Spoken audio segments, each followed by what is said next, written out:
नमस्कार साथियों, भारतीय भूगोल के अगले कड़ी में आज हम लोग आगे बढ़ रहे हैं और इस कड़ी में हम देखेंगे आज जो भारतीय पहाड़ियाँ हैं, जो भारतीय पर्वत श्रृंखलाएँ हैं, जो माउंटेन रेंज है, उनसे बनने वाले प्रश्नों को खास करके उन चीज़ों को हम ज़्यादा कवर करने का कोशिश करेंगे, जिससे विभिन्न परीक्षाओं में जो वन डे एग्जाम्स होता है, उसमें जो प्रश्न आते हैं। आइए इस कड़ी में हम लोग आगे बढ़ते हैं, समय नहीं वेस्ट करते हुए। और वेस्ट क्या ही करें, समय तो है ही नहीं ज़्यादा उतना एग्जाम्स में। देखिए, हम लोग जानते हैं कि जो भारत का जो भौतिक विभाजन है, वो भारत के भौतिक विभाजन में कुछ चीज़ें, भारत चूंकि बहुत विशाल है और विशालता के हिसाब से यहाँ चीज़ें भी भरपूर है। तो आप देखिएगा कि भारत के जो भौतिक विभाजन है, इसमें हिमालय पर्वत श्रेणियाँ तो है ही सबसे ऊपर में, जो कि हमारा कहा जाता है कि खड़ा हिमालय बता रहा है, डरो ना आंधी पानी में। तो उस टाइप से हमारा एक पर्वत का जो है, यह पर्वत जो है श्रृंखलाएं, ये हमारे बॉर्डर का भी काम करता है, उत्तरी बॉर्डर का काम करता है। उसके बाद विशाल मैदान, जो कि आप देखिएगा कि हिमालय जब खत्म होता है उत्तर में, उसके बाद जो ये गंगा है या फिर सिंधु नदी है, उधर सिंधु नदी तंत्र है, गंगा नदी तंत्र है, इधर फिर आगे जाके ब्रह्मपुत्र नदी तंत्र आता है। तो ये जो नदी तंत्र के साथ साथ जो भी मैदान बने हुए हैं, जो विशाल मैदान है, जो उपजाऊ भी हैं बहुत तरीकों से, तो ये देखने को मिलता है। और फिर अगला है कि भारत के जो मरुस्थल है, चूंकि हमारे यहाँ मरुस्थल भी काफ़ी मात्रा में, शीत मरुस्थल भी है और ग्रीष्म मरुस्थल यानी कि उष्ण मरुस्थल टाइप से, जो गर्मी के मौसम वाले मरुस्थल है, जैसे कि आप जानते हैं राजस्थान में है। तो वो सारी चीज़ें, उसके बाद प्रायद्वीपीय पठार भी आता है। और प्रायद्वीपीय पठार के अलावा तब जब हम देखते हैं तो हमारे पास द्वीप भी हैं, द्वीप समूहें भी हैं। तो उन चीज़ों को भी हम कवर करते हुए आगे बढ़ेंगे इसमें।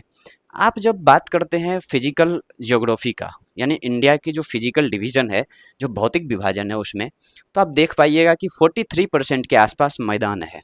यहाँ एक पाई चार्ट लगा है, आप देख पा रहे होंगे कि 43 के आसपास, 43% के आसपास जो है इसमें आपको मैदान दिख रहा है। 43% के आसपास जो ये मैदान दिख रहा है आपको, इसके अलावा जो भी हैं भूभाग हमारी, उसमें आपको अधिकतर पे पहाड़ और पठार ही देखने को मिलता है। ठीक है, तो पहाड़ पठार, और पठार है कितने पे, तो 43 पे मैदान है, और पठार है लगभग लगभग 27.7% भूभाग पे पठार पाया जाता है। इसके बाद जो बड़ी बड़ी पर्वत श्रृंखलाएं हैं, जैसे कि आप कहिएगा कि कंचनजंगा टाइप से जो पर्वत हैं, जो बड़ी श्रृंखलाएं हैं हिमालय के, वो आपको 10.7% के आसपास देखने को मिलता है हमारे भूभाग पे। उसके बाद आप देख पाइएगा कि छोटी छोटी पहाड़ियाँ, जैसे कि आप शिवालिक रेंज की, जो हमारी जो इधर की नीचे की जो पहाड़ियाँ हैं, उन पहाड़ियों का भी विस्तार है, और जिसमें हमारा लगभग लगभग कितने हैं, 18.6% के आसपास भूभाग पाया जाता है। आप नॉर्थ में देख पा रहे होंगे यहाँ पे कि ये पहाड़ियाँ, ये मैप जो आपको 3D स्ट्रक्चर में दिख रहा होगा शायद, तो आप देख पा रहे होंगे कि ऊपर जो ये पहाड़ियाँ हैं, ये बड़ी बड़ी पहाड़ियाँ हैं। ये हिमालय की वो श्रेणी हैं जो कहा जाता है कि हिमालय से भी पहले कुछ श्रेणियां इसमें थी, जैसे काराकोरम है। काराकोरम के बारे में कहा जाता है कि चूंकि आप जानते होंगे कि हिमालय का निर्माण कैसे हुआ, टेथिस सागर नामक एक जो सागर था, उस सागर के अवसाद के कारण से, जो इधर से हमारे जो अफ्रीकन प्लेट से, अफ्रीका से खास करके, जो अफ्रीका महाद्वीप से जो ये प्रायद्वीपीय भारत जो आए, जो उसमें टकराया किसमें, ये जो गोंडवाना लैंड और यूरेशियन लैंड के टकराने के क्रम में जो टेथिस सागर में जो अवसाद था, उस अवसाद से हिमालय का निर्माण हुआ है। आप समझ पा रहे हैं इस बात को। तो ऐसे करके जब ये निर्माण हो रहा था, तो उससे पहले भी कुछ श्रेणियां थी, जैसे काराकोरम रेंज की बात हो रही है। तो जो ट्रांस हिमालय है ना, ट्रांस हिमालय में जो भी आते हैं, काराकोरम रेंज आता है, उसके साथ साथ उसमें कहिएगा तो आप लद्दाख रेंज को ले सकते हैं, जो उसके बाद वो जो भी है, लद्दाख रेंज हो, जास्कर हो, काराकोरम हो, और उससे ऊपर आप जाइएगा तो तिब्बत के अन्य क्षेत्र होंगे, उससे ताजिकिस्तान चले जाइएगा। तो ये सारी जो क्षेत्र है ना, इसमें आपको देखने को मिलेगा कि ये ट्रांस हिमालय के पार की जो भी पहाड़ियां हैं, उससे ऊपर की जो भी पहाड़ियां हैं, वो हिमालय के निर्माण से पहले की भी हो सकती है, और हैं बहुत सारे उसमें से। ठीक है, तो हिमालय से पुरानी पुरानी भी है इसमें। वैसे तो जानते हैं आपकी वर्ल्ड की जो है सबसे पुरानी पहाड़ियों में से एक हमारे पास है। यहाँ पे आप राजस्थान में उस पहाड़ियों को देखेंगे। आज के वीडियो में शायद कोशिश करेंगे हम तो हिमालय के साथ साथ, अगर ये हो पाए तो कोशिश करेंगे कि इसको भी कवर करें, लेकिन कवर करते हुए आप चीज़ों को एक दूसरे से रिलेट करते रहेंगे। ठीक है, तो हम लोग इस कड़ी में जब आए हैं, तो आज देखेंगे कि हिमालय पर्वत श्रेणियाँ जो है, इसको हम डिवाइड कर करके एक एक चीज़ों को देखते हुए आगे निकलेंगे। ठीक है, आइए देखते हैं माउंटेन्स। जो हमारी माउंटेन्स है, आप अगर माउंटेन को सही से इसमें देख पा रहे होंगे, जो मैप था हमारे पास, तो इधर जो है ना, उत्तर में, खास करके एक जो यहाँ से आप कह सकते हैं कि उत्तर भारत, तो उत्तर भारत में जो माउंटेन्स हैं खास करके वो हिमालय ही है। आपको थोड़ा सा यहाँ पे जाकर के मेघालय में एक दूसरी दो चार पहाड़ियाँ हैं, जैसे गारो खासी जयंतिया वगैरह हैं, वो दूसरे पहाड़ी का हिस्सा है, हिमालय का नहीं है। लेकिन आप देखिएगा कि उत्तर भारत की अगर बात करते हैं तो हिमालय ही देखने को मिलता है हमें, खास तौर पर तो हिमालय पहाड़ियाँ, और नीचे जाएंगे तो फिर नीचे को हम कह देंगे कि प्रायद्वीपीय भारत की पहाड़ियाँ। ऐसे करके डिवाइड कर सकते हैं दो भाग में, अध्ययन की दृष्टि से हम अध्ययन अच्छे से कर पाए इस प्रकार से, तो इसीलिए इसे करते हैं। तो आप देखिएगा कि नॉर्दर्न माउंटेन्स जो हैं और सदर्न माउंटेन्स जो हैं, तो सदर्न माउंटेन्स में तो आपको अरावली दिखता है, विंध्य श्रेणी दिखता है, सतपुड़ा माउंटेन्स दिखता है, पश्चिमी घाट, पूर्वी घाट और पलानी हिल्स दिखती है।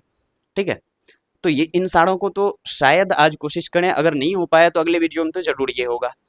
आज हम देख पा रहे हैं कि आज हम हिमालयन माउंटेन्स को देखेंगे, जो उत्तर भारत के जो पहाड़ हैं इनको देखेंगे, और इसमें आप देखिएगा कि ट्रांस हिमालय, हिमालय को बस अध्ययन के हिसाब से भी और किसी भी तरह से आप देखिएगा तो जो बांटा गया है, जो भाग में अलग अलग करके उसको बांटा गया है, उसमें आप देख पाइएगा कि ट्रांस हिमालय, जिसको आप पहाड़ हिमालय भी बोलते हैं, अभी मैंने बोला था कि काराकोरम रेंज, जास्कर रेंज वगैरह जो है, लद्दाख श्रेणी वगैरह जो है, ये काराकोरम, लद्दाख और जास्कर रेंज वगैरह जो है, ये सारी चीज़ें आपको पार श्रृंखला या फिर ट्रांस श्रृंखला में आपको देखने को मिलता है। उसके बाद है हिमाद्री या महान या वृहद हिमालय, इंग्लिश में इसको ग्रेटर हिमालय भी बोलते हैं। इसी में आपका माउंट एवरेस्ट मिलता है, और इसका विशाल विशाल पर्वत है, इसमें बहुत सारे बड़े बड़े पर्वत हैं। उसके बाद मध्य या लघु या हिमाचल हिमालय, जो मध्य हिमालय है, उस सबसे पहले तो ऊपर ट्रांस हिमालय, जो हिमालय से भी पहले की बोला जाता है कभी कभार भूगोल विद्वता द्वारा।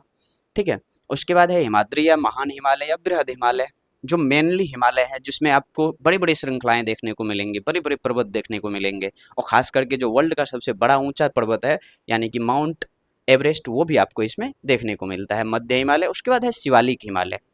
शिवालिक हिमालय कहिए तो आप कह सकते हैं सबसे अंदर की हिमालय, जो भारत की सबसे अंदर से जो हिमालय है, हिमालय की सबसे निचली हिमालय श्रेणी जो है शिवालिक हिमालय, या इसको आप बहुत तरह से ये लघु हिमालय के जो नीचे कह सकते हैं।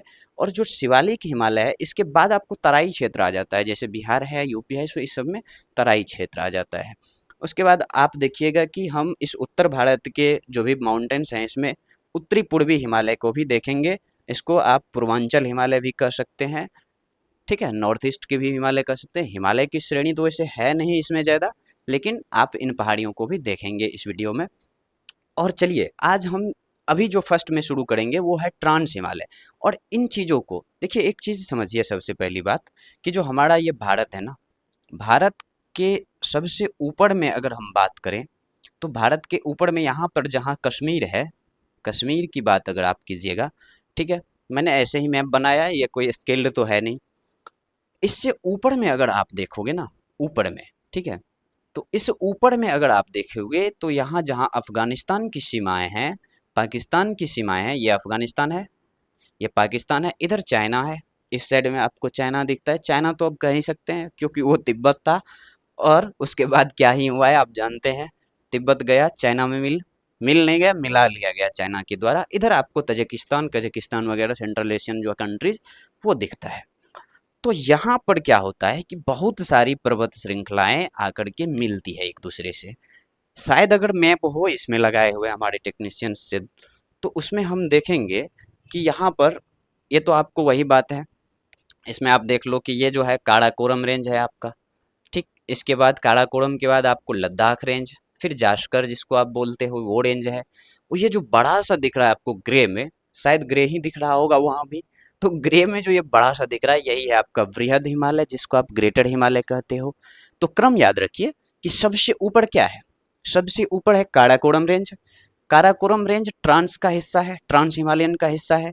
तो आप काराकोरम रेंज, ट्रांस हिमालय में मुख्यतः 3 रेंज ही आते हैं, ट्रांस हिमालय के जो मुख्य रूप से रेंजेस हैं उसमें 3 आते हैं, काराकोरम रेंज आते हैं, उसके बाद आपको लद्दाख श्रेणी आता है, उसके बाद आपका जास्कर श्रेणी आता है। ठीक है, तो आप देख पा रहे होंगे कि इन तीनों के अलावा जब यहाँ पे आप आते हो, ये जो है इस पे जब आते हो आप तो इसको आप कहते हैं बृहद हिमालय। इसके बाद जो आपको दिख रहा है वो आपका बीच वाला है, मध्य हिमालय जिसको कहते हो, कई बार उसको हिमाचल हिमालय कह देते हैं, और उसके नीचे को आप शिवालिक हिमालय कहते हैं।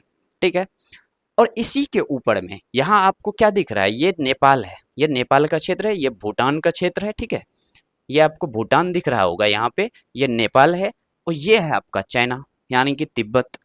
तिब्बत से आप ऊपर जाओगे इधर तो सेंट्रल एशियन कंट्रीज है, यहाँ पे हमारे अफगानिस्तान के ऊपर में थोड़ा सा जाकर के तजाकिस्तान वगैरह, काजाकिस्तान वगैरह, और इस साइड आपको पाकिस्तान दिख रहा है। पाकिस्तान के ही हिस्से में थोड़ी सी कश्मीर आ रही है, जो कि उन्होंने कब्जा कर लिया था, कब, इलीगल रूप से कबायलियों के द्वारा जो कब्जा किया था 1947 के बाद, जब उन्होंने कुछ यहाँ पे कबायलियों के रूप में अपने सैनिक को भेज करके उन्होंने कब्जा कर लिया था। कब्जा क्या किया कि हम लोग तो छोड़ चुके थे कि कश्मीर जो है स्वतंत्र रहेगा, किस प्रकार से वो चीज़ें हुई आप किसी अन्य वीडियो में हम उन चीज़ों को समझेंगे।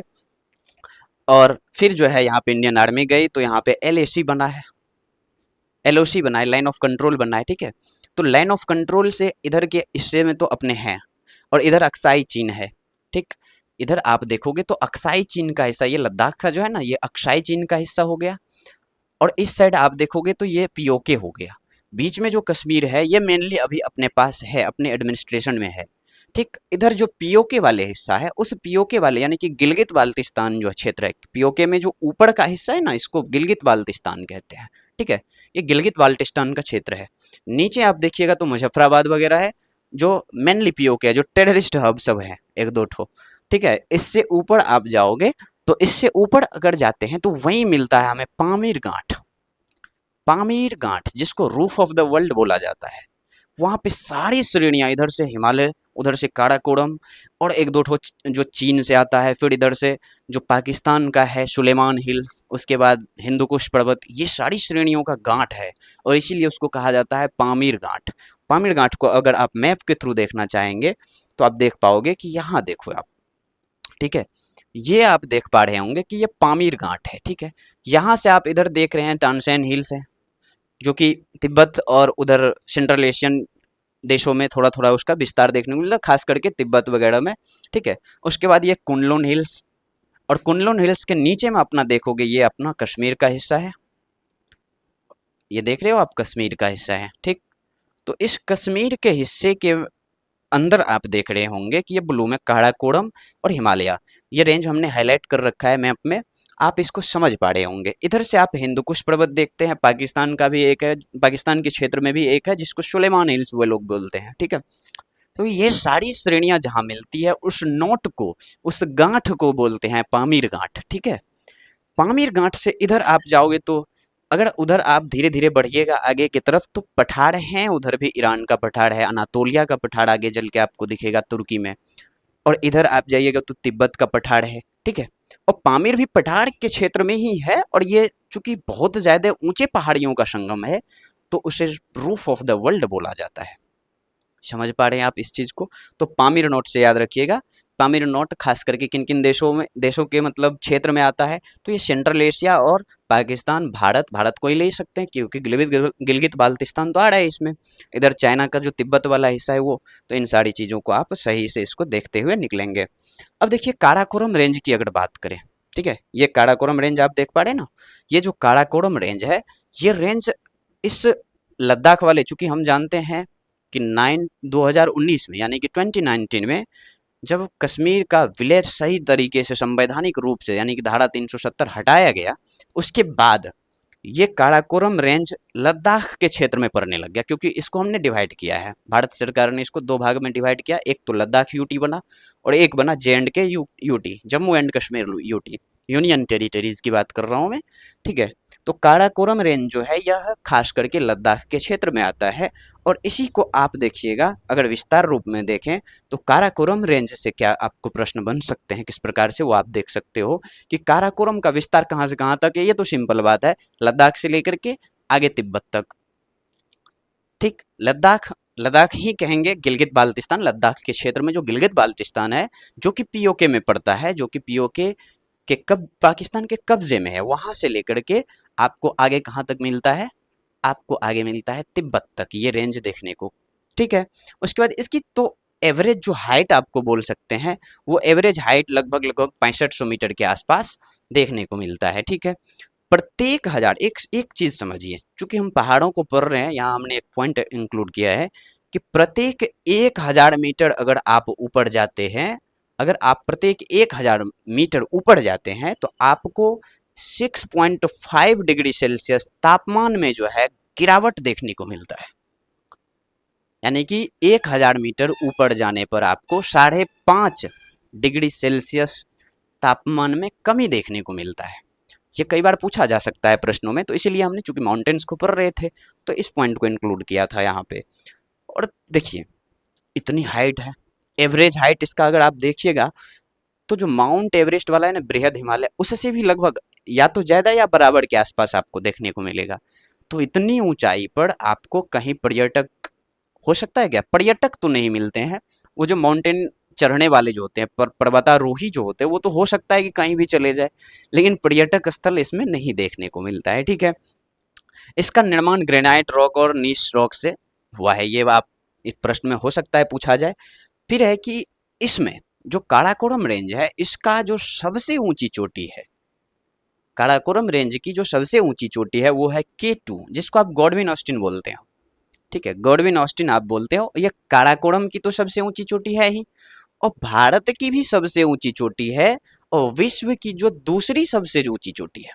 कैसे प्रश्नों को आप बना सकते हैं कि काराकोरम रेंज का तो सबसे ऊंची चोटी है, भारत की भी सबसे ऊंची चोटी है, और साथ ही साथ विश्व की दूसरी सबसे बड़ी ऊंची चोटी है आफ्टर द माउंट एवरेस्ट। समझ पा रहे हैं आपको, माउंट एवरेस्ट किस में है, तो माउंट एवरेस्ट है वृहद हिमालय में, ग्रेटर हिमालय में। और ये काराकोरम यानी कि वर्ल्ड का सेकंड लार्जेस्ट जो पीक है, सेकंड जो हाईएस्ट पीक है, सॉरी, सेकंड हाईएस्ट पीक जो है वो किस में है, काराकोरम रेंज में है। और जो काराकोरम रेंज में है उसका नाम क्या है, K2, गॉडविन ऑस्टिन। ठीक है, कंफ्यूज मत कीजिएगा कंचनजंगा से। समझ पा रहे हैं आप, कंचनजंगा सिक्किम में है, ये अपना पीओके वाले हिस्से में, गिलगित बाल्टिस्तान में, यानी कि जम्मू कश्मीर के लद्दाख वाले क्षेत्र में है। ठीक, अब लद्दाख चूंकि सेपरेट यूटी है तो आप इसको भी सही से समझ पा रहे होंगे। ठीक है, फिर है कि काराकोरम रेंज को तिब्बत में कैलाश रेंज के नाम से जानते हैं। जब इसको आप भारत से आगे ले जाते हो, काराकोरम रेंज को, ये जो कश्मीर वाला क्षेत्र है, इससे जब आप आगे जाते हो, तिब्बत में जब घुसते हो, तो इसी को आप बोलते हैं कैलाश रेंज। कई बार बोला जाता है ट्रांस हिमालयस को जो है ना, उसी को कैलाश रेंज कहा जाता है। आप देखिएगा कि इसमें जो है ना, कैलाश रेंज के आसपास से, कैलाश रेंज के पास से ही, खास करके क्योंकि वहाँ मानसरोवर झील है, और मानसरोवर झील के बगल में एक झील है जहाँ से आपको ब्रह्मपुत्र नदी आगे प्रभावित होती है, जिसको आप सांगपो बोलते हैं, चाइनीज लोग उसको सांगपो बोलते हैं, हम लोग उसको ब्रह्मपुत्र बोलते हैं भारत में। भारत में अरुणाचल प्रदेश में उसका अलग नाम है, दिहांग बोलते हैं। फिर वही जब बांग्लादेश जाती है उसका अलग नाम है, उसका नाम जमुना हो जाता है, यमुना नहीं जमुना हो जाता है। ठीक है, बंगालियों लोगों का जो है ना, खास करके जल को जो है ना, यल, जैसे य को ज बोलते हैं, तो यमुना नहीं बोल करके वो क्या बोलते हैं, जमुना बोलते हैं। ठीक है, तो ब्रह्मपुत्र नदी का हमने बात किया कि वो कहाँ से निकलेंगे, कैलाश के आसपास जो मानसरोवर लेक है उसके बगल में जो लेक है वहां से निकलते हैं। वहीं से उसी के निचले हिस्से से यानी दक्षिणी हिस्से से सतलज निकलती है। तो इन सारी चीजों को हम देखते हुए निकलेंगे। काराकोरम रेंज को तिब्बत में कैलाश कहते हैं, ये आप समझ चुके हैं। काराकोरम पर्वत श्रेणी पर कुछ प्रमुख ग्लेशियर भी हैं। ग्लेशियर तो हैं ही, क्योंकि इतने ऊंचे ऊंचे पर्वत है, हमेशा वहां बर्फ जमे रहते हैं, तो वहां तो ग्लेशियर होना है।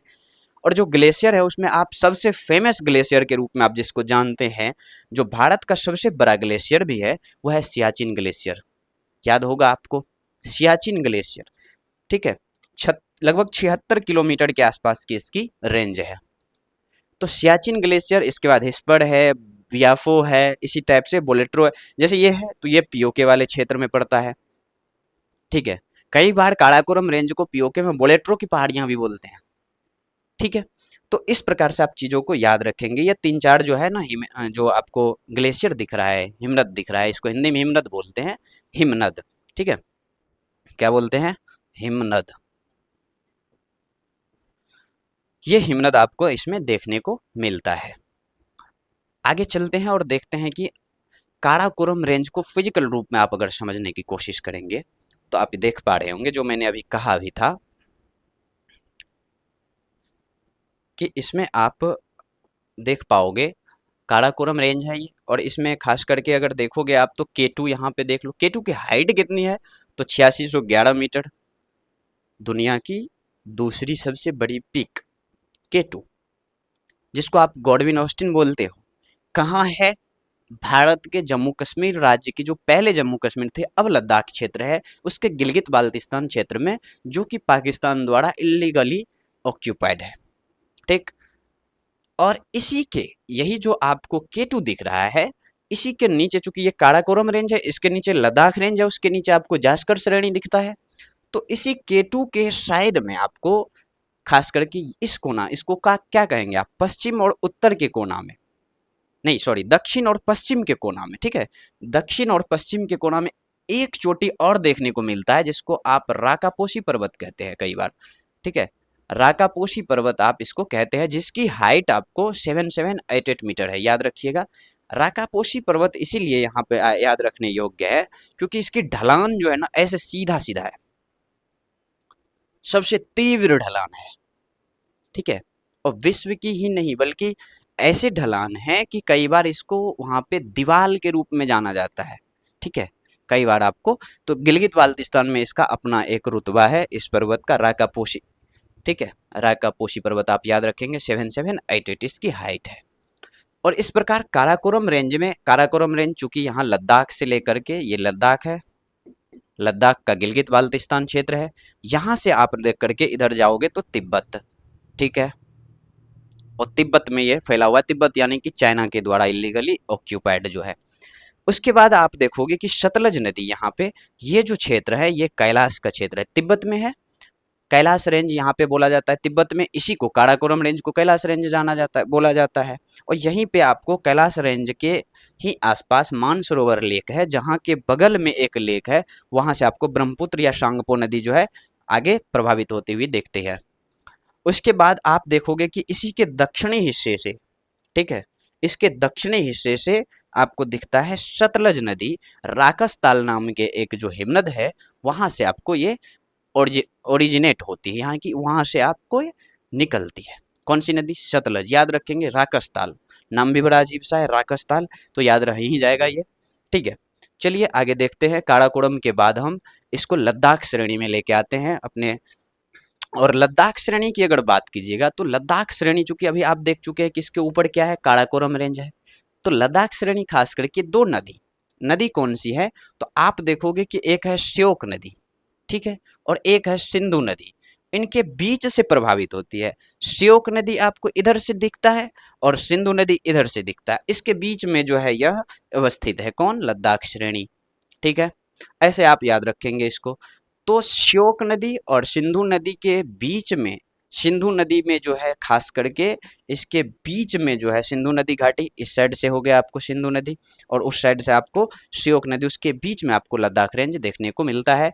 और लेह या लद्दाख में खास करके लेह जो है, लेह को आप समझ पा रहे हैं, लद्दाख की राजधानी लेह सिटी, लेह सिटी की मैं बात कर रहा हूँ, लेह खास अपने आप में जिला भी है, ठीक है, और लेह जो है लद्दाख की राजधानी भी है। तो लेह क्या है कि लद्दाख एवं जास्कर पर्वत श्रेणियों के मध्य में है। लेह से बहुत सारे क्वेश्चन बन सकते हैं। इस साइड में आपको लद्दाख है, नीचे इस लद्दाख श्रेणी के अगर नीचे जाओगे आप, ठीक है, इसके अगर नीचे जाओगे तो यहां पर आपको इस साइड में जास्कर रेंज दिखेगा और इसके बीच में है लेह।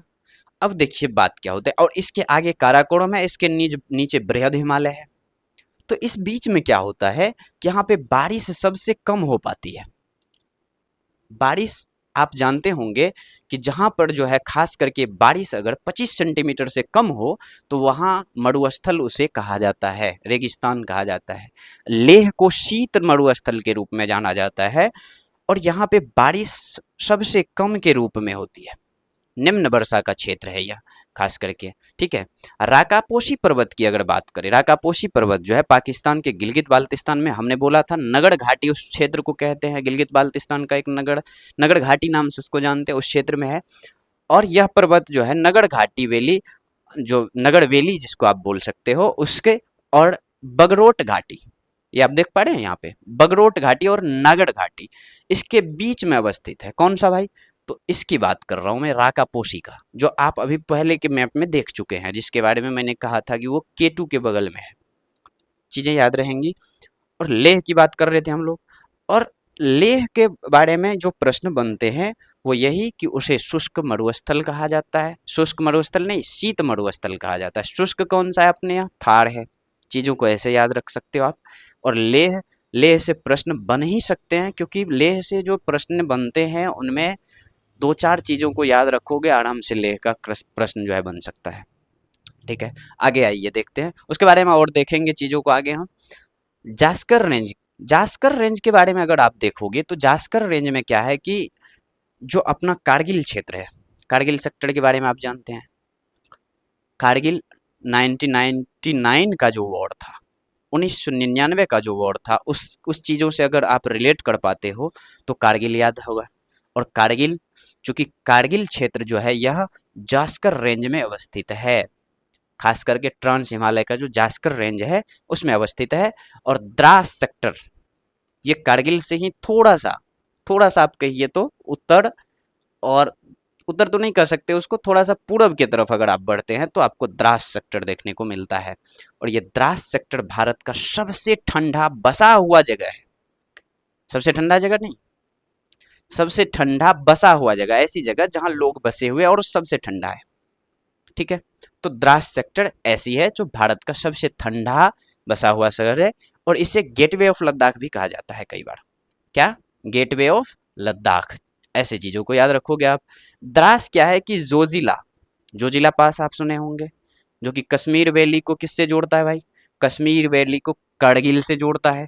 ठीक है, इससे ठीक जो है आगे जाकर के द्रास सेक्टर आपको मिलेगा, जोजिला से ठीक आगे। ठीक है, ऊंचाई के कारण तो इसमें ट्रांस रेंज में आपको कहीं भी वो पर्यटक स्थल वगैरह नहीं है मिलता है देखने को, क्योंकि इसकी ऊंचाई इतनी है कि वहाँ पर्यटन का कार्य होना ज़्यादा आसान नहीं होगा। और लेह के बारे में तो मैंने कह ही दिया कि लेह भारत का शुष्कतम शुष्कतम स्थल है। शुष्कतम मतलब ठंडी, सूखा हुआ।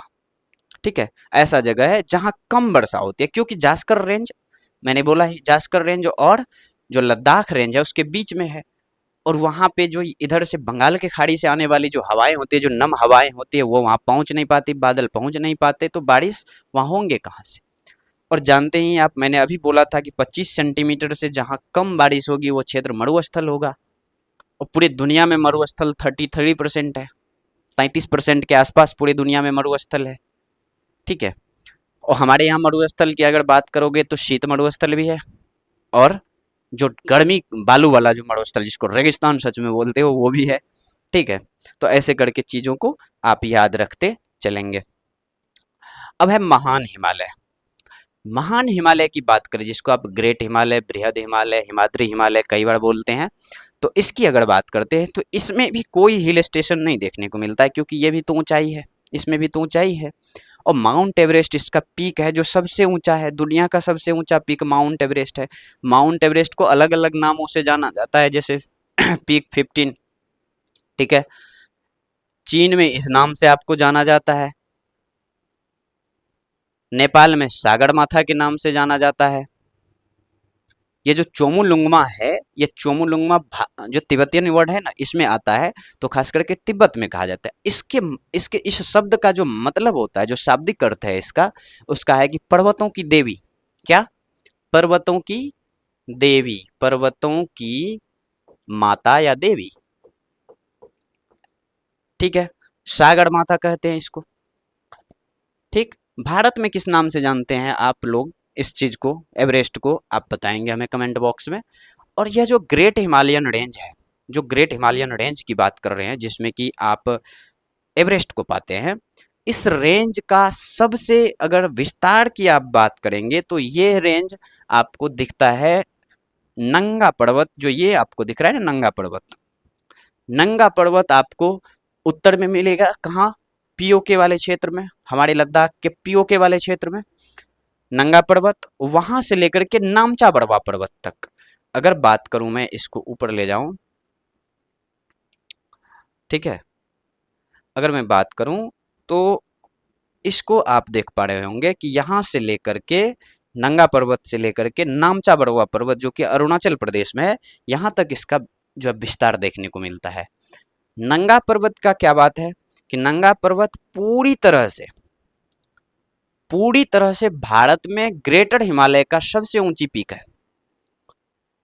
जो ग्रेटर हिमालय है ना, ग्रेटर हिमालय, अभी तक हम बात कर रहे थे ट्रांस हिमालय की, जो ग्रेटर हिमालय इसके भारत में पूरी तरह से अवस्थित, भारतीय क्षेत्र में पूरी तरह से अवस्थित जो पर्वत है, जो सबसे ऊंची पर्वत है, वो नंगा पर्वत है। ठीक है, कंचनजंगा से कंफ्यूज मत होइएगा। कंचनजंगा का बाउंड्री लगता है हमारे साथ, नेपाल में भी है वो और हमारे यहाँ भी, तो उसको पूरी तरह से भारत में नहीं कह सकते। ग्रेटर हिमालय का वो भी पीक है। समझ पा रहे हैं आप इस चीज को? ये पूरी तरह से, जब क्वेश्चन को आप सही से पढ़ेंगे उसमें अगर इस प्रकार से आ जाए कि पूरी तरह से, तो पूरी तरह से आप कहिएगा कि महान हिमालय का हिस्सा ये है और ये भारत के महान हिमालय में सबसे ऊंची चोटी है जो कि पूरी तरह से भारत में स्थित है। ठीक है, नामचा बड़वा की जो बात करें तो नामचा बड़वा 7782, ये भारत और तिब्बत, अरुणाचल प्रदेश के क्षेत्र में भारत और तिब्बत वाली जो क्षेत्र है, जो बॉर्डर है, उस क्षेत्र में आपको नामचा बड़वा देखने को मिलता है। और यही जो नामचा बड़वा दिख रहा है आपको, यही सेवन सिस्टर की सबसे ऊंची चोटी है। कैसे याद रखेंगे? नंगा पर्वत जहां से ग्रेटर हिमालय शुरू होती है, वो भारत में स्थित सबसे ऊंची चोटी।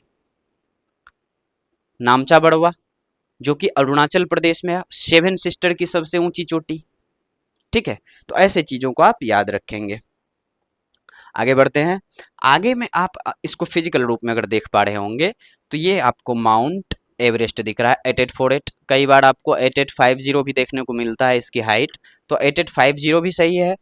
कारण है उसका, इस पे हिम जो है जम जाने के कारण 2 मीटर हो सकता है ज्यादा हो जाता होगा, है ना। तो कई जगह आपको 8850 देखने को मिलता है। इसी के बगल में आप सिक्किम वाले क्षेत्र में, सबसे पहले तो इसका विस्तार देखिए। ये आपको जम्मू कश्मीर लद्दाख से लेकर के हिमाचल प्रदेश, उत्तराखंड, नेपाल, भूटान और उसके बाद अपना अरुणाचल प्रदेश में विस्तार देखने को मिलता है। किसका भैया? ये ग्रेट हिमालय का, महान हिमालय का, बृहद हिमालय का, हिमाद्री हिमालय का। इसका कई नाम है। कहाँ से कहाँ तक?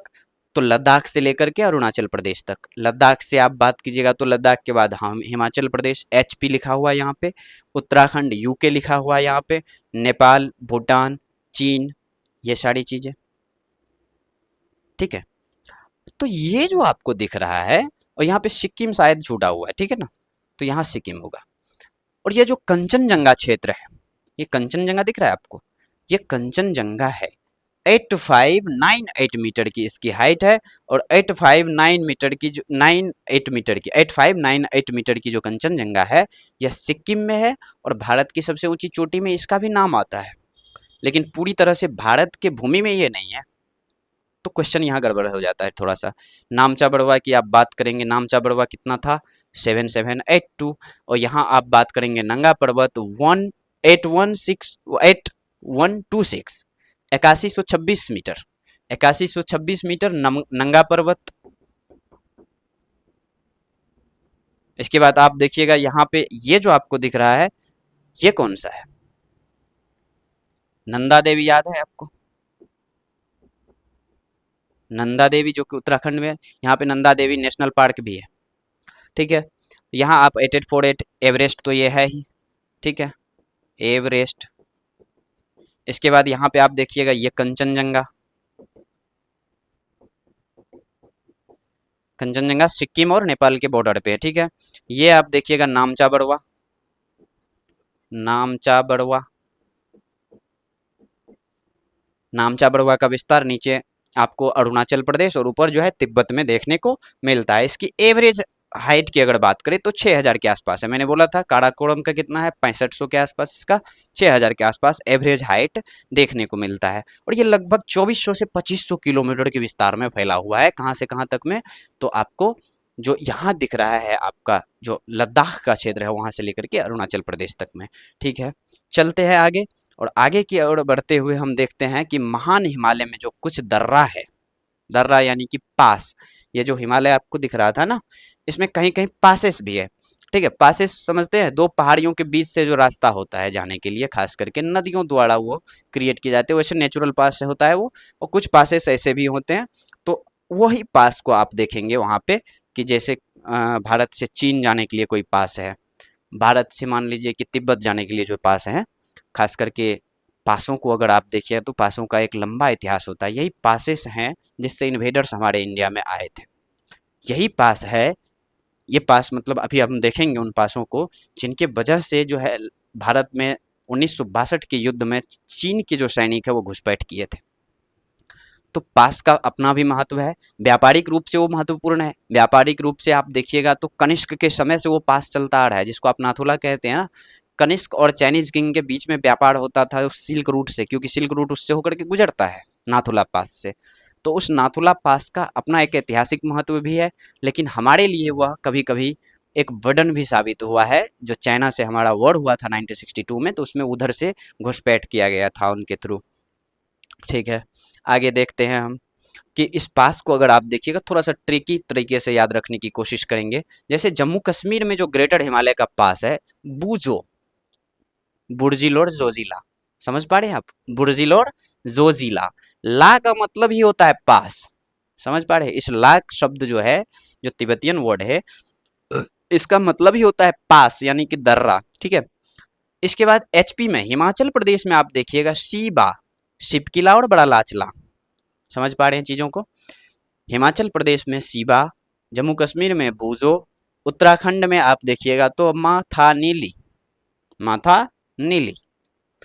माथा नीली की बात करेंगे तो माना, थांगला, नीति, लिपुलेख, ये मुख्यतः कुछ कुछ पासेस हैं। पासों का देखिए होता क्या है कि ग्रेटर हिमालय का पास आपको नहीं दिखा रहे, ऐसा नहीं कि ग्रेटर हिमालय में ही है, चूंकि हिमालय की जो श्रेणी है वो तो सटे सटे हुए भी हैं।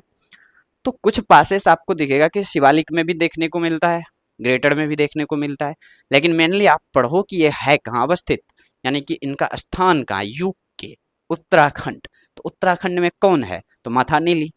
माथा नीली बोले तो माना, थांगला और नीति लिपुलेख। लिपुलेख पास याद आ रहा है आपको? लिपुलेख, जो लिपुलेख पास है, यहीं पे नेपाल ने नया विवाद क्रिएट किया था ओली के समय में। ओली अभी भी है लेकिन वो क्रिएट किए हुए थे। ठीक है, वो क्या था कि काली नदी से जो भी हमारा बॉर्डर लगता है उस पे वो उनको आपत्ति होने लग गई अब इतने दिनों बाद। ये सिक्किम है, और सिक्किम में है जेना। जेना बोले तो जेलिपला और नाथुला। जो जेलेपला पास है और नाथुला पास है, इसी नाथुला के बारे में मैं अभी बात कर रहा था कि जो ये कनिष्क के समय से चलता आ रहा है, कनिष्क और चाइनीज किंग के साथ। उसके बाद अरुणाचल प्रदेश जाओगे तो मुख्य रूप से जो ग्रेटर हिमालय, इसमें आपको बोमडिला पास देखने को मिलता है, जो कि तिब्बत को कनेक्ट करता है। कौन सी पास किसको कनेक्ट करता है, ये कैसे याद रखेंगे भैया? बुर्जिल पास है, जम्मू कश्मीर में है, बुर्जिल है, जोजिला है। तो ये आपको बुर्जिल जो है, ये खास करके श्रीनगर से लेकर के आपको गिलगित बाल्टिस्तान, ये आप देख पा रहे हैं ये। तो बुर्जिल पास क्या करता है कि श्रीनगर से, इसको हम ये बना दिए हैं, इधर श्रीनगर है, श्रीनगर, और इधर जो है गिलगित बाल्टिस्तान है, इसको कनेक्ट करने का काम करता है ग्रेटर हिमालय में ये बुर्जिल पास। उसके बाद आप देखोगे जोजिला, ये श्रीनगर को लेह से कनेक्ट करता है, श्रीनगर को लेह से कनेक्ट करता है। ठीक है, यहाँ पे आपको दिखेगा, इधर श्रीनगर हो गया, इधर जो है लेह दिखने को मिल जाएगा आपको। तो श्रीनगर को लेह को कनेक्ट करता है। तो बुर्जिल जो है ये दोनों भारत में ही है, और भारत में जो है आपको ये लेह से श्रीनगर को कौन कनेक्ट करता है, फिर जो है श्रीनगर से गिलगित को कौन कनेक्ट करता है। इस प्रकार से आप याद रखोगे, श्रीनगर गिलगित, श्रीनगर और लेह। ठीक है, शिवा यानी कि शिव किला और बरालाचला। तो शिव किला और बरालाचला, शिव किला क्या है कि हिमाचल प्रदेश को, खास करके शिव किला और बरालाचला, ये दोनों हिमाचल प्रदेश का है, और हिमाचल प्रदेश को तिब्बत से जोड़ने का काम करता है कौन, शिव किला। आप सही से अगर इस चीज़ को याद रखेंगे ना, पढ़ेंगे ना एक दो बार, आप सही से मैप को देखते हुए अगर चीज़ों को देखोगे तो बहुत ही बढ़िया से याद हो जाएगा। ये याद तो होगा, जरूर ही होगा, इसमें कोई वो बड़ी बात नहीं है। ठीक है, यहाँ आप देख सकते हो, इसका पीडीएफ आपको मिल जाएगा, तो पीडीएफ में भी आप इसको सही से देख पाओगे। शिव किला की बात कर रहे थे अभी हम, है ना, शिव किला की बात कर रहे थे अभी हम, जो कि तिब्बत से, और शिव किला से ही आप जानते हैं कि सतलज नदी जो है भारत में प्रवेश करती है, चूंकि सतलज तिब्बत में उत्पन्न होती है, वहाँ से ओरिजिनेट होती है, और वहाँ से कहाँ से आपको अभी अभी हम बताए थे। ठीक है, वहाँ से ओरिजिनेट होकर के ये सतलज जो है आगे शिव किला होते हुए निकलती है, और भारत के थ्रू फिर ये उधर जाकर के सिंधु में मिलती है। ठीक है, उसके बाद बारालाचला, बारालाचला की बात करोगे तो ये हिमाचल प्रदेश में जो है मनाली, उससे लेह को कनेक्टिविटी करता है। ये जो सड़क मार्ग है, ये अपने समय में जो है ना, खास करके सड़क मार्ग सबसे ऊंची वाली सड़क मार्ग हुआ करती थी। ठीक है, आप हमें बताएंगे कि इस पे कौन सी एनएच गुजरती है, ये कौन सी एनएच इस पास से होकर के गुजरती है। कमेंट बॉक्स में हमें आप बताने का काम करेंगे। जेलेपला की बात करें तो जेलेपला जो है कलिंगपोंग, ये सिक्किम और जो पश्चिम बंगाल है, इन दोनों क्षेत्र में कलिंगपोंग आपको देखने को मिलता है। तो यही वाले क्षेत्र में आपको कौन सा है, जेलेपला। और जेलेपला की अगर बात कीजिएगा तो जेलेपला जो है खास करके कलिंगपोंग से लेकर के आपको लहासा, जानते हैं आप तिब्बत की राजधानी कहाँ है, लहासा, उनको कनेक्ट करने के लिए जो है मार्ग प्रदान करता है। और नाथुला के बारे में तो आप जान ही चुके हैं, ये सिल्क रूट हुआ करता था अपने समय में, ऐतिहासिक रूप से महत्वपूर्ण है। और ये सिल्क रूट जानते हैं, कनिष्क के समय में इन्होंने व्यापार किया था चाइनीज जो किंग हुआ करते थे उनसे। तो हो सकता है प्रश्न पूछ दे कि कनिष्क जो चीन से व्यापार किया करते थे तो किस पास का यूज करते थे, तो इसी पास का, नाथुला पास का। ठीक है, उसके बाद बोमडीला की बात करोगे, ये जो है ना, ये नाथुला, ये आपको देखोगे कि गैंगटोक और चुम्बी घाटी को भी ये रास्ता प्रदान करती है, क्योंकि उस बीच में आता है। ठीक है, तो चुम्बी घाटी और गैंगटोक के बीच में जो है यह रास्ता प्रदान करता है। ठीक, उसके बाद बोमडीला जो है, यह बोमडीला के बारे में तो मैंने बताया ही, अरुणाचल प्रदेश और तिब्बत के बीच यह रास्ता प्रदान करती है। आप ये देख पा रहे हैं मध्य हिमालय है, जिसको आप हिमाचल हिमालय कई बार बोलते हैं, और लघु हिमालय भी इसको आप बोलने का काम करते हैं। ठीक है, इसका विस्तार आप देखिए, यह भी उसके पैरेलल, यानी कि बृहद हिमालय के पैरेलल यह भी, यह हिमालय भी आपको देखने को मिलता है। लद्दाख से लेकर के आप अरुणाचल प्रदेश तक इसका भी विस्तार सेम टू सेम देखने को मिलेगा। बस थोड़ी सी इसमें क्या है कि यह आपको असम में भी देखने को मिलता है कभी कभी, थोड़ी थोड़ी इसके हिस्से, कभी यह पश्चिम बंगाल में भी देखने को मिल सकता है। ठीक है, इस प्रकार से आप देखोगे कि ये मिलते हैं। इसकी एवरेज हाइट 4500 के आसपास है, 2800 से 4500 या 3800 से 4500, आप कह सकते हो कि 3800 से लेकर के 4500 एवरेज हाइट है इसकी। इसमें जो इसके विस्तार के बारे में बोले तो लद्दाख में इसको कहते हैं पीर पंजाल श्रेणी। क्या कहते हैं, लद्दाख में या जम्मू कश्मीर में इसको क्या बोलते हैं, पीर पंजाल श्रेणी। पीर पंजाल पास है, और वो पास किस किस को कनेक्ट करता है ये अभी आप बताएंगे हमें कमेंट बॉक्स में, आगे हम देखेंगे भी, लेकिन आप बताने का काम करेंगे। उसके बाद हिमाचल प्रदेश है, जिसमें आपको धौलाधर श्रेणी के नाम से इसको जाना जाता है, कुआयूं नाम से या गढ़वाल नाम से। देखिए, कुआयूं किधर बोलेंगे, वेस्ट की तरफ, गढ़वाल किधर बोलेंगे, ईस्ट की तरफ। जो उत्तराखंड के ईस्ट क्षेत्र है ना, ईस्ट पूर्वी क्षेत्र, उत्तराखंड में जो पूर्वी क्षेत्र है, यानी कि नेपाल से सटे जो क्षेत्र है, उस क्षेत्र में इसको गढ़वाल कहा जाता है, गढ़वाल रेंज। और इधर के पश्चिमी क्षेत्र में इसको कुआयूं रेंज कहा जाता है। ठीक है, नेपाल में इसको महाभारत श्रेणी के नाम से जाना जाता है।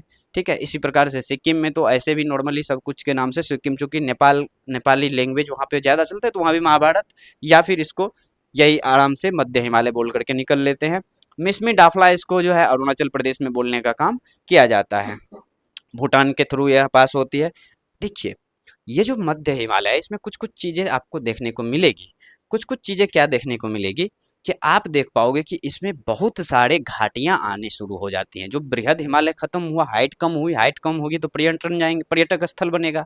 ठीक है, तो घाटियां जो है, खास करके उन घाटियों में पर्यटक स्थल आपको देखने को मिलता है। खास करके ये जो छोटी छोटी हिमालयां हैं, मतलब लघु हिमालय है, इस लघु हिमालय की अगर बात करें तो इसकी सभी पर्वत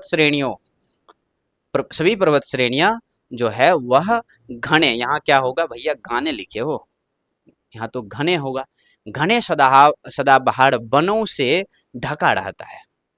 बढ़िया मिस किए हो भाई, यहाँ तो हैं, घने सदाबहार वनों से जो है यह ढके रहते हैं। ठीक है, गुलमर्ग की बात करोगे आप, देखो इसमें सदाबहार वन की चूंकि बात की है हम, सदाबहार वन तो आप जानते हैं क्या होता है, पतझड़ नहीं होने वाला इस टाइप से, लेकिन ऐसी बात नहीं है। जो आप देख पा रहे हैं ना, ये गुलमर्ग, सोनमर्ग, बुग्याल, ये जो प्यार देख रहे हो घास के मैदान, ये दोनों तो उत्तराखंड के घास, और हिमाचल प्रदेश में भी इसका विस्तार देखने को मिलता है। ये घास के मैदान है, मैंने घास के मैदान के वीडियो में आपको बताया था कि भारत में भी कुछ घास देखने को मिलता है, जिसमें आपको गुलमर्ग, जो मर्ग वाला है, ये मर्ग घास है।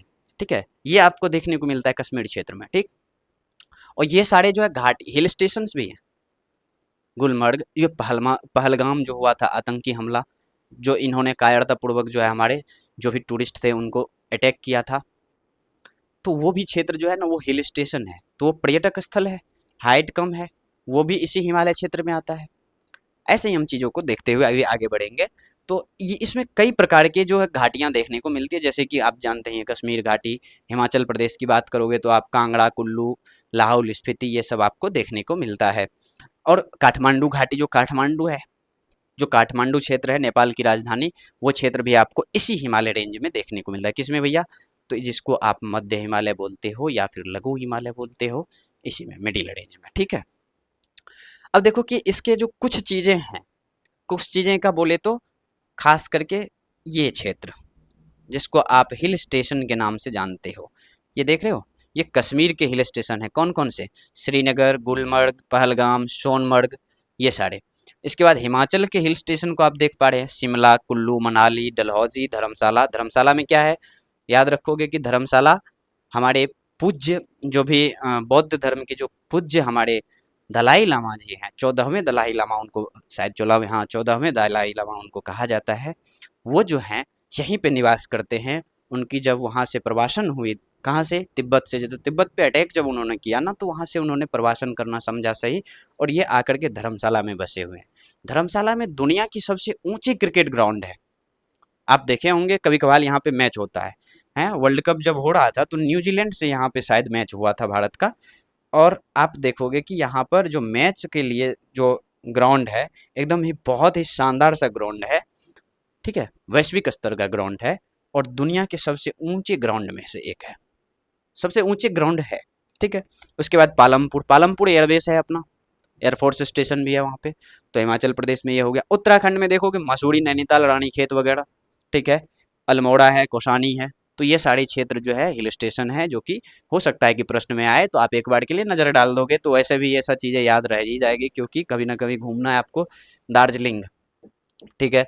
ये जो दार्जिलिंग का क्षेत्र है, इसमें देखिए वेस्ट बंगाल में ये आता है, थोड़ी सी हिस्सा इसका शायद सिक्किम में भी पड़ जाए, ऐसा है। क्लिंगपोंग, ये जो कलिंगपोंग है, ये कलिंगपोंग भी आपको दोनों जगह थोड़ी थोड़ी को इसका हिस्सा जो है देखने को मिल सकता है। गैंगटॉक सिक्किम की कैपिटल सिटी, ईटानगर आंध्र प्रदेश की, सॉरी अरुणाचल प्रदेश की कैपिटल सिटी, और तवांग उसी अरुणाचल प्रदेश में एक सिटी है तवांग घाटी, ये बहुत ही सुंदर सा हिल स्टेशन भी है। तो ये सारे हिल स्टेशन है जो कि आपको मध्य हिमालय में देखने को मिलता है। और इन चीज़ों को अब अभी आप देख रहे हैं, वीडियो देख रहे हैं, तो हो सकता है कि पॉज करके इसका या तो लिस्ट बना ले, सही से नोट्स बना ले, हो सकता है, या नहीं तो स्क्रीनशॉट वगैरह ले ले। वैसे तो हम पीडीएफ आपको देंगे ही। ठीक है। आप देखोगे कि उसके बाद हमने क्या देखा? काराकोरम रेंज देख लिया, बृहद हिमालय देख लिया। काराकोरम रेंज में 3 श्रेणियां, कौन कौन सी भाई? सॉरी, ट्रांस हिमालय में 3 श्रेणियां कौन कौन सी? तो काराकोरम, उसके बाद लद्दाख, उसके बाद जास्कर। ये तीनों श्रेणी जो है, ये तीनों श्रेणी का विस्तार सिर्फ और सिर्फ भारत में लद्दाख में है और जम्मू कश्मीर के क्षेत्र में है। वहां से लेकर के आप देखोगे तो कहाँ? तिब्बत में है। ठीक है। और उसके बाद हम देखें वृहद हिमालय, वृहद हिमालय के बाद हमने देखा मध्य हिमालय, उसके बाद हम देख रहे हैं अभी कौन सा? तो ये है भैया शिवालिक हिमालय। कौन सा हिमालय? शिवालिक हिमालय, जो सबसे नीचे का हिमालय का जो श्रेणी का जो सबसे निचली श्रेणी है, उसको हम देखने के लिए अभी जा रहे हैं। इसमें आप देख पाओगे कि लद्दाख श्रेणी, लद्दाख श्रेणी जो हुआ करती थी ट्रांस हिमालय वाला, उसके बाद वहां पे आप देखे थे कि बृहद हिमालय था, लाइन बाय लाइन करके था ना, मैप एक देखे होंगे आप 3D में। उसके बाद देखो लद्दाख हिमालय, उसके लद्दाख हिमालय से कंफ्यूज मत होना, ये लद्दाख श्रेणी नहीं है, ये लद्दाख से लेकर अरुणाचल प्रदेश तक ठीक बृहद हिमालय के पैरेलल, ये उतना सघन नहीं है, छोटी छोटी पहाड़ियां हैं, कहीं कहीं पे आपको छोटी छोटी, बहुत छोटी छोटी पहाड़ियां देखने को, उसके अपेक्षा करते तो छोटी ही होंगे। एवरेज हाइट की बात करोगे तो 2000 मीटर, 1800 से 2000 मीटर इसका है, तो एवरेज हाइट है ये। ठीक है। ट्रांस का क्या था एवरेज हाइट? उसका था 6500। ठीक है। उसके बाद अपने यहाँ जब बृहद हिमालय की बात की तो इसका सबसे हाईएस्ट पीक क्या था? 8848, लेकिन इसका एवरेज क्या था? 6000 के आसपास। और इसका देखो कितना है? 2000 के आसपास, 1800 से 2000 इसका एवरेज हाइट है।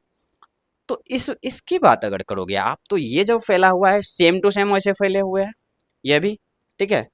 लद्दाख, हिमाचल प्रदेश, उत्तराखंड, नेपाल, सिक्किम, भूटान और अरुणाचल प्रदेश। लेकिन ये हमारे निचले राज्यों में भी फैले हुए हैं, जैसे कि आप देखोगे पंजाब, पंजाब में भी आपको ये गुरदासपुर वगैरह, जहाँ से आप देखते हैं कि कौन सा एमपी है, गुरदासपुर से कौन एमपी है, आप बताइएगा हमें कमेंट बॉक्स में। ठीक है। तो गुरदासपुर वगैरह क्षेत्र जो है इसमें आपको देखने को मिलेगा। उसके बाद यूपी वाले क्षेत्र में आते हैं, पंजाब के बाद तो उत्तराखंड, हिमाचल प्रदेश ये सब है। उसके बाद यूपी वाले क्षेत्र में इसको चुड़िया मुड़िया रेंज बोलते हैं, जो यूपी और नेपाल का जो क्षेत्र है ना, यूपी और नेपाल का जो बॉर्डर वाला क्षेत्र है वहाँ पे इसको चुड़िया मुड़िया रेंज बोलते हैं। ठीक है, चुड़िया मुड़िया रेंज के नाम से वहाँ पे जाना जाता है इस पहाड़ी को। बिहार में आइएगा तो बिहार में इसका ज्यादा विस्तार तो नहीं है, लेकिन जो वाल्मीकि टाइगर रिजर्व के बारे में जानते हैं, कहाँ है वो? पश्चिम चंपारण में।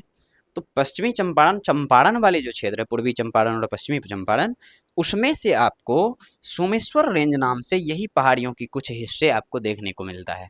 और यहाँ पे सोमेश्वर नाम से एक वाइल्ड लाइफ सेंचुरी भी है, मतलब क्या कह सकते हैं उसको, वन्य अभ्यारण्य भी है। ठीक है, तो वो चीजें हैं। सोमेश्वर रेंज नाम से इसको बिहार में भी जाना जाता है, तराई के नेपाल में भी जाना जाता है। ठीक है, उसके बाद यह आगे जाकर के बिहार के बाद बे ऑफ बंगाल हो जाता है, सॉरी वेस्ट बंगाल हो जाता है। और वेस्ट बंगाल और सिक्किम वाले क्षेत्र में आगे बढ़ते हुए यह असम, भूटान, ऊपर अरुणाचल प्रदेश, वहाँ तक ये जाती है। इनसे जो भी प्रश्न बन सकते थे उनको हमने देखा। और देखते हैं कि आप जो शिवालिक था, इसके साथ ही हिमालय की बात करें तो हम खत्म हो जाता है। खास करके कहाँ था हिमालय? हिमालय की अगर बात करोगे आप तो हमने देख चुका है कितने भैया, इस प्रकार से। सबसे ऊपर क्या था? Trans range. इसमें कौन कौन सी चीज़ें थी? काराकोरम था, लद्दाख था, जास्कर था। ठीक है, इसके बाद क्या था? इसके बाद था वृहद हिमालय, जो कि यहाँ लद्दाख से लेकर के अरुणाचल प्रदेश तक विस्तार देखने को मिला। इसके बाद था लघु हिमालय या मध्य हिमालय, इसका भी विस्तार उसके पैरेलल देखने को मिला। इसके बाद हमने देखा ये शिवालिक हिमालय। ठीक है, शिवालिक हिमालय को। अब देखिए शिवालिक हिमालय में होता क्या है, इससे पहले के जो प्रश्न जो हिमालय थे, जो लघु हिमालय था, लघु हिमालय में क्या था कि यहाँ पर आप देखोगे ये जो कुमायूं गढ़वाल वगैरह दिख रहा है, ये सारी चीज़ें आप अच्छे से पढ़ोगे, चीज़ों को याद रखोगे, इनसे बहुत सारी चीज़ें बन सकती है। ठीक है, अब देखो कहाँ थे हम लोग। हाँ, अब हम लोग आते हैं यहाँ अरुणाचल प्रदेश से लेकर के त्रिपुरा तक, जो ये आपको दिख रहा है जे फॉर्मेट में, इन पहाड़ियों को कहते हैं पूर्वांचल पहाड़ियाँ। क्या कहते हैं इसे? पूर्वांचल पहाड़ियाँ। तो अरुणाचल प्रदेश में जो ये पूर्वांचल पहाड़ी का हिस्सा है, इसको पटकाई हिल्स या पटकाई बम के नाम से जानते हैं। किस नाम से जानते हैं? पटकाई बम। और भी कई अन्य क्षेत्रीय नाम होंगे, हैं भी, जो होंगे उनको हम अभी देखने का काम करेंगे। नागालैंड में इसको नागा हिल्स के नाम से जानते हैं। ठीक है, उसके बाद मणिपुर में इसको मणिपुरी हिल्स, मिजोरम में इसको मिजो हिल्स या फिर इसको ब्लू हिल्स के नाम से भी जानते हैं कई बार, और त्रिपुरा में इसको लोसाई हिल्स के नाम से। त्रिपुरा से इसका विस्तार इधर भी है। आप ये जानो कि ये सारे हिल्स तो आप समझ चुके हैं, ये सारे हिल्स हिमालय के हिस्से में नहीं आता है। ठीक है, और इस श्रेणी को माना तो जाता है कि हाँ भाई हिमालय के क्षेत्र में कैसे नहीं आता होगा, हो सकता है वो इधर चला जाता होगा, ऐसा कुछ नहीं है। और यहाँ पे प्रश्न, यहाँ नहीं, इसमें नहीं फंसोगे आप। प्रश्न कहाँ फंस जाते हैं लोग, यहाँ पे है मेघालय। इस त्रिपुरा से ऊपर जाओगे, यहाँ है ना मेघालय। इस मेघालय में 2-3 पहाड़ियाँ हैं जिसमें से आपको प्रश्न पूछा जाता है और आप फंस भी जाते हो अच्छे से। नहीं भी फंसते हैं तो अच्छी बात है, लेकिन फंसने का ज़रूरत है नहीं इसमें, क्योंकि ये सारी पहाड़ियाँ गारो, खासी, जयंतिया, ये क्रमबद्ध तरीके से गारो, खासी और जयंतिया, ये तीनों पहाड़ियाँ मेघालय के क्षेत्र में देखने को मिलता है। आप जानते हैं कि मेघालय में सबसे अधिक वर्षा वाला क्षेत्र है, कौन सी है?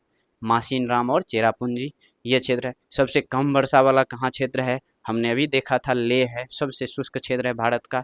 बोलेगा कि सबसे गर्म क्षेत्र क्या है, तो आप कहोगे कि सर सबसे गर्म क्षेत्र क्या है? चूरू है, राजस्थान का एक चूरू डिस्ट्रिक्ट है। ठीक है, और सबसे ठंडा क्षेत्र क्या है? तो द्रास है, कश्मीर में जो द्रास हमने देखा था, जोजिला पास के, जिसके जो है बगल में द्रास सेक्टर को देखा था, कारगिल से थोड़ा सा पूर्व जा करके। तो उन सारी चीज़ों को आप एक दूसरे से रिलेट करोगे और इसे पढ़ने का काम करोगे। ठीक है, आगे चलते हैं। आगे इसी के बारे में थोड़ा सा है कि जैसे अरुणाचल प्रदेश में कौन कौन से हिल्स है, तो डफला हिल्स, मिरी हिल्स, अवोड हिल्स, मिसमी, अवोड मिसमी जो आप जानते ही होंगे, पटकाई बम अभी तो हमने देख लिया, पटकाई बम आदि पहाड़ियाँ इसमें देखने को मिलती है। नागालैंड में नागा हिल्स है, सारामती है। ये सारामती जो चोटी है, सारामती जो चोटी है ना, ये नागा हिल्स की सर्वोच्च चोटी है। ये जो सारामती चोटी आपको दिख रहा है, ये नागा हिल्स की सर्वोच्च चोटी है। उसके बाद मणिपुर की बात अब अगर आप करोगे तो मणिपुरी हिल्स, इसके बाद लेमातोल पहाड़ियाँ कुछ देखने को यहाँ पे मिलती है। त्रिपुरी पहाड़ियाँ, त्रिपुरा में नाम से ही आपको लग रहा है, मिकिर, रेंगमा, भुवन इत्यादि यह असम में देखने को मिलता है। मेघालय की अभी आपने बात किया था, गारो, खासी, जयंतिया आदि पहाड़ी इसमें देखने को मिलता है। और साथ ही साथ अब देखिए, एक चीज होता है कि आप पढ़े होंगे बहुत जगह पे कि प्रादेशिक विभाजन किया गया है। किसका? हिमालय का। प्रादेशिक विभाजन क्या किया गया है कि सिडनी बुर्राड नाम से एक जो लोग थे, भूगोल के विद्वानों में इनका नाम शुमार है, तो इन्होंने क्या किया था कि प्रादेशिक विभाजन किया। प्रादेशिक विभाजन आप समझ पा रहे हैं? नदी घाटी के आधार पे इन्होंने जो है इसका विभाजन किया था। नदी घाटी के आधार पे कैसे? तो इन्होंने कहा कि जो ये हिमालय श्रेणियां है ना, ये हिमालय श्रेणियां आपको नदियों के आधार पे बांटा। इन्होंने कहा कि भैया सिंधु नदी से लेकर के सतलज नदी, नदियों को जब हम पढ़ेंगे तो इसका अच्छे से समझ में आएगा। ये सिंधु नदी से लेकर के सतलज नदी के बीच के क्षेत्र को पंजाब हिमालय कहेंगे। क्या कहेंगे? पंजाब हिमालय कहेंगे। ठीक है, पंजाब हिमालय कहेंगे। ठीक है, इसके बाद सतलज से लेकर के काली नदी के क्षेत्र तक नेपाल, इसको कुआयूं हिमालय कहेंगे। कुआयूं हिमालय कहेंगे। कुआयूं हिमालय कहेंगे। ये कौन सी नदी है भैया? काली है। ठीक है, इसके काली नदी के बाद तिस्ता नदी तक, कहां तक? तिस्ता नदी तक क्या कहेंगे इसको? तो ये नेपाल हिमालय होगा। तिस्ता नदी से लेकर के अंतिम में दिहांग नदी तक, इसको दिहांग हिमालय या असम हिमालय कह दिया जाता है। असम, इसे क्या है? दिहांग असम हिमालय। समझ पा रहे हैं आप बात को? तो ये कहा जाता है। ठीक है, हमने चीजों को पढ़ा। अभी एक चीज देखिए जो महत्वपूर्ण है, हमें लग रहा है कि हम छोड़ चुके हैं इस चीज को। आप देखिएगा कि इसमें